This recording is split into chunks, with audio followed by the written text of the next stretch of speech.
Fauzi dari kelas 12 Akuntansi 1. Di sini saya akan mempresentasikan tentang produk kreatif dan kewirausahaan saya.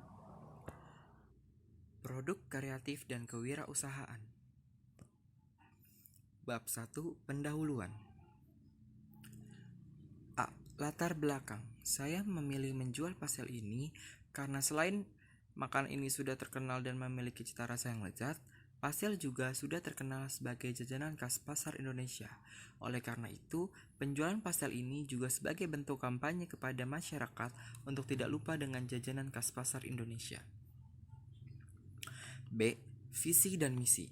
Visi, mencapai efisiensi penjualan yang maksimal dan sebagai bentuk upaya kampanye kepada masyarakat agar tidak lupa dengan jajanan khas pasar Indonesia. Misi 1. Mencapai laba yang ditargetkan. Kedua, sebagai bentuk kampanye kepada masyarakat untuk tidak lupa dengan jajanan khas pasar Indonesia. Ketiga, memberikan harga yang terjangkau untuk semua kalangan konsumen agar dapat menikmati produk kami. C. Tujuan 1. Mencapai laba yang ditargetkan. Kedua, sebagai bentuk kampanye kepada masyarakat untuk tidak lupa dengan jajanan khas pasar Indonesia. Ketiga, memberikan harga yang terjangkau untuk semua kalangan konsumen agar dapat menikmati produk kami. Bab 2. Pembahasan. A. Data perusahaan. Nama perusahaan, Dapur Pastels. Bidang usaha online shopping atau all-shop. Produk makanan atau pastel frozen. Alamat Jalan Ciliwung nomor 112 RT 11 RW 6 Condet. B. Biodata pemilik. Nama Ahmad Fauzi. Jabatan pemilik atau owner. Tempat tanggal lahir Jakarta 18 Januari 2003. Alamat rumah Jalan Ciliwung nomor 112 RT 11 RW 6 Condet. Jenis produk. Pastel adalah semacam pastry yang dibuat dengan meletakkan isian di atas adonan, lalu dilipat dan ditutup rapat. Pastel dapat terasa manis atau gurih tergantung dari isian. Dan kami juga memberikan inovasi rasa, yaitu penambahan keju mozzarella dan daging giling atau kornet. D. Aspek pemasaran. Segmen pasar. Selain harganya yang terjangkau oleh semua kalangan konsumen, kami juga memberikan inovasi rasa terhadap produk kami. Tujuan agar jajanan ini tidak tergerus oleh zaman, dan kami juga menggunakan bahan produk yang berkualitas baik sehingga konsumen tidak perlu merasa khawatir terhadap keamanan dan kehalalan produk kami. Target pasar. Saya mampu memproduksi sebanyak 50 buah pastel frozen dalam sehari dengan kualitas produk yang baik dan juga harga yang terjangkau untuk semua kalangan konsumen. Strategi pemasaran, media promosi, Shopee dan Tokopedia. Alat promosi, iklan bergambar atau brosur online. E. Bahan baku dan proses produksi. Bahan baku. Yang pertama, bahannya ada terigu sebanyak 1,5 kg dengan harga satuan 12.000 per kilo, jumlahnya 18.000. Kedua, mentega sebanyak 450 gram, harga satuan 6.000 rupiah per 450 gram, jumlahnya 6.000 rupiah. Telur 2 butir, 2.000 per butir telur, jumlah harga 4.000 rupiah. Santan 220 ml, 4.000, harga satuan 4.000 per 220 ml, jumlah 4.000. Keju mozzarella 500 gram yang kita butuhkan, harga satuannya 35.000 per 250 gram. Total yang dikeluarkan 70.000 rupiah. Kornet sebanyak 2 kaleng yang dibutuhkan dengan harga satuan 20.000 per kaleng dengan jumlah 40.000. Keterangan untuk perlengkapan yaitu ada kita memakai mika 10 sama dengan harganya itu 10.000. Jadi 50 mika dikali 10.000 sama dengan 50.000. Lalu yang ketujuh itu ada wortel sebanyak 1 kg yang kita butuhkan dengan harga satuan 13.000 per kilo dengan jumlah 13.000.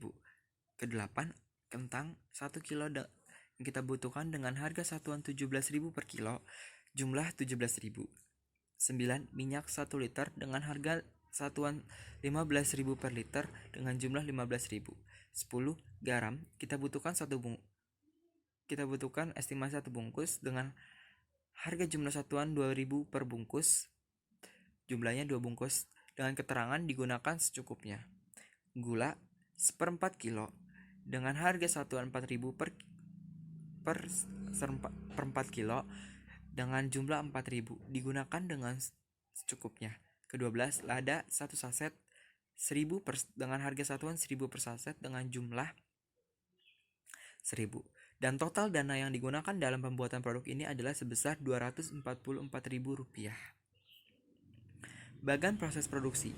Pembuatan adonan. Pertama, lelehkan mentega hingga menjadi cair. Kedua, masukkan terigu, telur, mentega cair, dan santan. Ketiga, lalu hingga aduk hingga kalis. Untuk pembuatan isian, yang pertama itu potong keju mozzarella tipis-tipis. Kedua, rebus kentang dan wortel lalu berikan gula, garam, serta lada. Ketiga, goreng kornet sebentar. Pembuatan pastel. Pertama, giling adonan dan pipihkan. Kedua, masukkan isian ke dalam adonan. Ketiga, bentuk adonan seperti pastel bisa secara manual ataupun melalui cetakan. Perlengkapan yang digunakan untuk produksi. Pertama, itu ada penggorengan. Kedua, panci. Ketiga, gilingan tangan. Keempat, cetakan pastel. F. Analisis SWOT. Pertama, kekuatan atau strength. Produk ini dapat diminati oleh semua kalangan konsumen karena harganya yang terjangkau dan produk ini juga tidak asing di masyarakat sehingga target pemasaran produk pun tidak sulit. Kedua, kelemahan atau weakness. Produk mudah ditiru, tidak dapat bertahan terlalu lama, maksimal 5 hari, tidak memiliki karakter perbedaan yang kuat dalam produk sehingga sedikit sulit untuk mendapatkan pelanggan tetap. Ketiga, peluang atau opportunities. Harganya terjangkau, produk sudah dikenal masyarakat, kualitas bahan produk baik. 4. Ancaman atau threats. Banyak pesaing yang menjual dengan harga yang lebih murah, banyak produk yang dapat mudah ditemukan. Perhitungan. Biaya variabel ditambah biaya tetap per harga jual. Biaya variabel Rp244.000 ditambah Rp7.000 per Rp5.000. Jadi totalnya 50,2 dibulatkan menjadi 50. H. Perhitungan harga laba. Harga pokok ditambah laba. 251 ditambah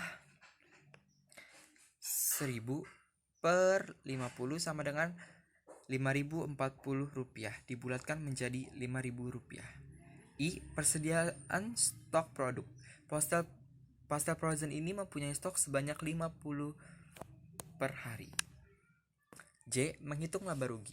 Biaya variabel sebesar Rp244.000, biaya tetap Rp7.000 untuk biaya pengemasan, harga variabel ditambah harga tetap. Rp244.000 ditambah Rp7.000 sama dengan Rp250.000. Laba yang diinginkan 20%. 20 per 100 dikali 250.000 sama dengan 50 per 200. Laba per pitch 200.000 per 50 sama dengan 1.004 dibulatkan menjadi 1.000. Jadi laba per satu pasal itu sebesar Rp1.000. Bab 3 penutup. Demikianlah proposal online ini saya buat. Semoga proposal ini dapat diterima dan bermanfaat bagi yang menerima maupun yang membaca. Dengan tidak lupa saya ucapkan puji serta syukur kepada Allah Subhanahu wa taala karena atas segala rahmatnya saya dapat menyelesaikan proposal ini, dan saya ucapkan terima kasih kepada Bapak atau Ibu selaku penilai dan pemberi ujian praktik ini. Semoga proposal ini dapat diterima sebagai bentuk kewajiban saya dalam memenuhi penilaian ujian praktik, dan juga saya harapkan saran dan kritik yang membangun sehingga saya bisa menjadi lebih baik dalam pembuatan proposal selanjutnya. Atas perhatian dan waktunya saya ucapkan terima kasih.